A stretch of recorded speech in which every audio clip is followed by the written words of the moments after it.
It's great to be here again. How are you doing today? I'm feeling super excited for our topic. I'm doing wonderful, Paul. Thanks for asking. And yes, me too. I think our listeners are going to love today's episode. It's about one of the most famous TV shows ever. Ooh, I think I know. Is it Friends? Am I right? You are absolutely right, Paul. Good job. We are going to talk about Friends today. And not just talk, but learn English with some of its most iconic phrases. Yes, that's great. I love Friends. It's such a funny show, and the characters are amazing. I've watched it so many times. Me too. It's a classic, and it's perfect for learning English because the conversations are very natural and the language is everyday English. Exactly. Before we jump in, remember to like this video, subscribe to our channel, and share it with your friends. It really helps us a lot. Yes, please do. And if you love Friends as much as we do, let us know in the comments. We'd love to hear from you. Okay, Emily, where should we start? There are so many famous lines. Let's start with a very, very famous one. It's said by Joey Tribbiani. Are you ready? Oh, I think I know which one. Is it, "How you doing?" I tried to imitate Joey's voice. Yes, exactly. That's the one. How you doing? It's Joey's pickup line. It really is. It's so funny because he uses it to flirt with people, and it almost always works for him. It does. So for our listeners, how you doing is a very informal way to say, how are you? Or, hello, how are you doing today? Yes, but with a special flirty tone. You wouldn't use it with your boss, for example. No, probably not. It's more for a casual situation or when you want to be a little bit charming, like Joey. That's a great example. So, when you hear "how you doing," think of Joey and his charming way. Okay, Paul. How about another famous one? This one is from Ross Geller. It involves a sofa. Oh, I know this one too. This is a really funny scene. Is it pivot, pivot, pivot? You got it again, Paul. Pivot, pivot, pivot. This is from the episode where Ross, Chandler, and Rachel are trying to move a sofa up the stairs. Yes, and Ross keeps yelling pivot because they need to turn the sofa. It's so chaotic and hilarious. It is. So for our listeners, to pivot means to turn or rotate. Usually it means to turn on a central point. And in the show, he says it very loudly and repeatedly. It's a great way to remember the word pivot. Yes, you can use pivot in many situations. For example, a business might pivot its strategy, meaning they change direction. Ah, so it's not just for moving furniture. Good to know. It can mean to change direction or focus. Exactly. It's a verb. So next time you need to turn something or change your mind, think of Ross and pivot. I definitely will. That scene is unforgettable. So let's move to Monica Geller. She's very organized, right? And she says something often that shows this. Monica! Oh, I love Monica. She's so neat. Does it have something to do with rules or cleaning? You're on the right track. Think about her personality. She likes things to be in order. Is it something like, I know, but in a certain emphasis? Or clean up? Close. It's more about being right. She often says, I know, but in a way that means, yes, I understand. I agree completely, and I was right all along. Ah, yes. I remember now. It's more like a statement of agreement and self-affirmation. She says it like, I know, I told you. Exactly. It's a common phrase, I know. But the way Monica says it, it has a special meaning. It's not just, I have knowledge. It's, I was right all along. Or, yes, that's exactly what I thought. So, when our listeners use I know, like Monica, it means they are agreeing strongly, or they predicted something. Yes, it's a very natural way to show strong agreement or that you expected something to happen. It's a way to say, yes, I understand completely and agree. That's super useful for everyday conversation.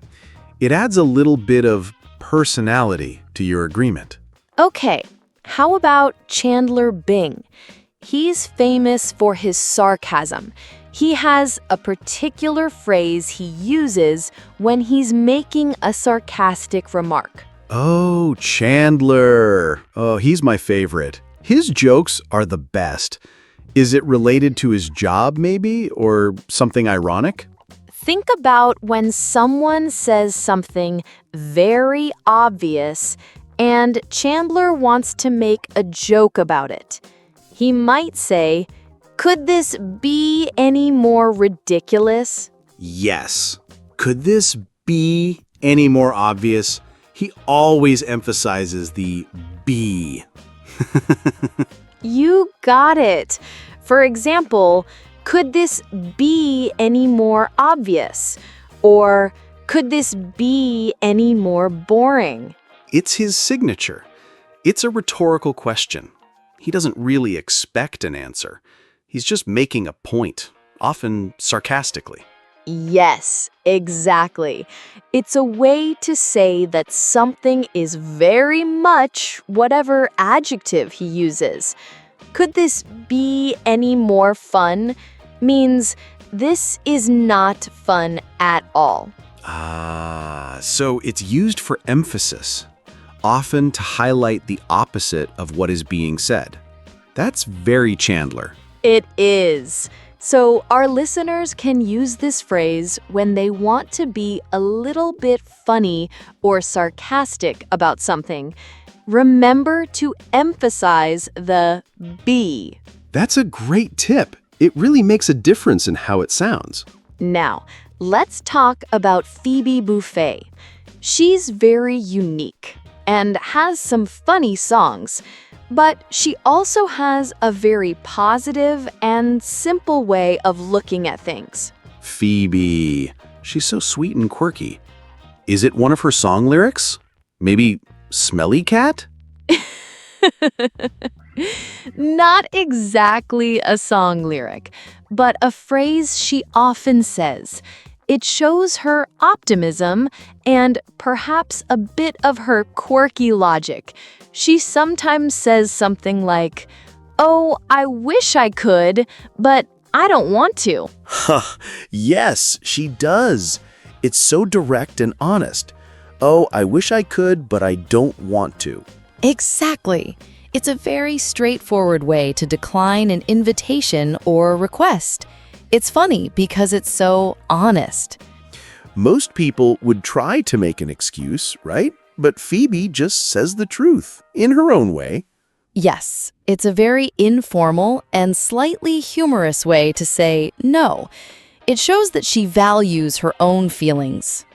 So our listeners can use this phrase when they want to be a little bit funny or when they simply want to decline something honestly, in a lighthearted way. Precisely. It's a great example of being polite but firm in a very Phoebe-like manner. Okay, Emily, we've talked about Joey, Ross, Monica, Chandler, and Phoebe. What about Rachel Green? She has many memorable moments. Oh, Rachel. Yes, she has a great one, especially from the earlier seasons when she's trying to figure out her life. Remember her famous phrase from the coffee shop? The coffee shop.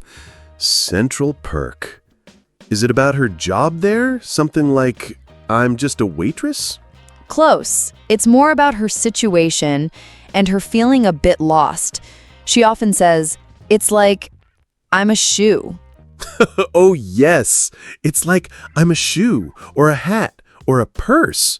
She uses it to explain how she feels stuck or without purpose. Yes, exactly.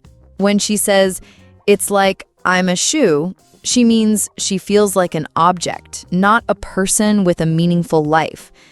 It's a great analogy for feeling lost or undervalued. She feels like she's just something someone uses and then puts away. Perfect explanation, Paul. So, for our listeners, when someone says, it's like I'm a blank, they might be expressing a feeling of being used or lacking purpose. It's a very relatable feeling for many people, especially when they are starting out in life. Yes, it is. It's a good phrase to understand when someone feels a bit insignificant or like they don't have control over their life. We've covered the main 6. That was fun. But Friends has so many other famous quotes. It really does. How about the one about the break? Ross always says it. We were on a break. Oh, yes, that's a classic. We were on a break. Ross says this repeatedly throughout the series to justify his actions with Rachel. It's his excuse. He truly believes they were separated at that moment, so he did nothing wrong. Exactly. So for our listeners, to be on a break means to temporarily separate from a relationship. It's a very common phrase to use when talking about relationships. Are they still together or are they on a break? Yes, it's an important concept in relationships. It means you're not officially together, but also not completely broken up. It's a gray area. And for Ross, it's a very important gray area. What about phrases related to their friendships? They are, after all, friends. Yes, they always say, I'll be there for you, which is also the song. That's true. I'll be there for you means I will support you. I will help you when you need me. It's a classic phrase of friendship. It's a very warm and comforting phrase. It shows loyalty and care. Yes, our listeners can use this with their friends and family to show support. Don't worry, I'll be there for you. It's a very beautiful phrase, very simple, very clear. And when they are surprised or shocked, they often say, "Oh my God." Oh, my God. Janice, Chandler's ex-girlfriend, says it like that, right?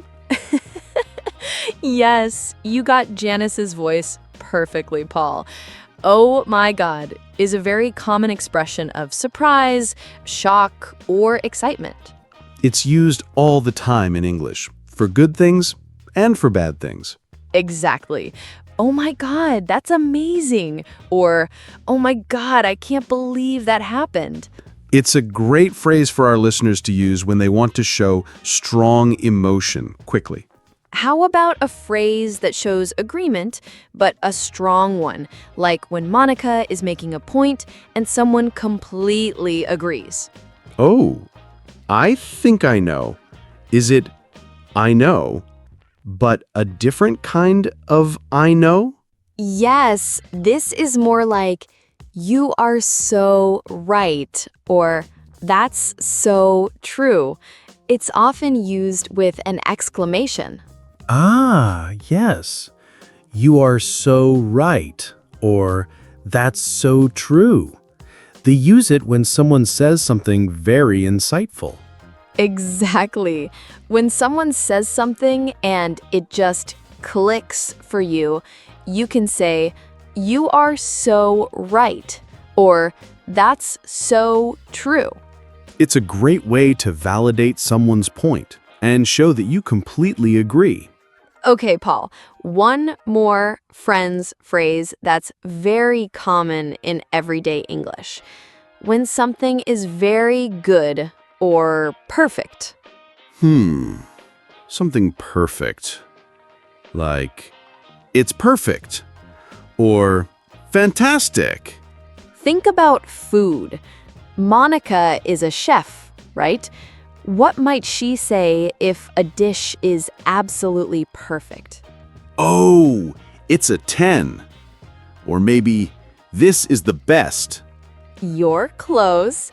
It's something that means it's flawless, no mistakes. Like, this is on point. Ah, on point. Yes, they use that. That outfit is on point. Or that food is on point. Yes, on point means excellent, perfect, or exactly right. It's very common today. So if something is perfect, our listeners can say it's on point. That's a great phrase to add to their vocabulary. Absolutely. It makes you sound very natural. Wow, Paul, we have talked about so many great phrases from friends. It's such a fun way to learn English. It really is, Emily, and it helps to remember the phrases because you associate them with funny scenes and characters. Yes, exactly. The context helps a lot. And Friends is full of everyday conversations, which is perfect for A1 level learners.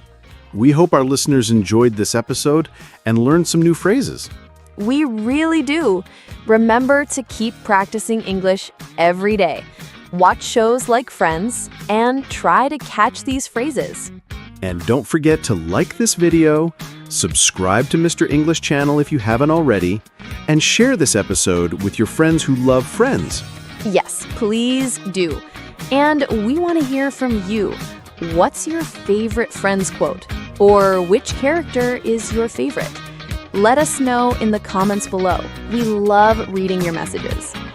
Thanks for joining us today, everyone. See you next time.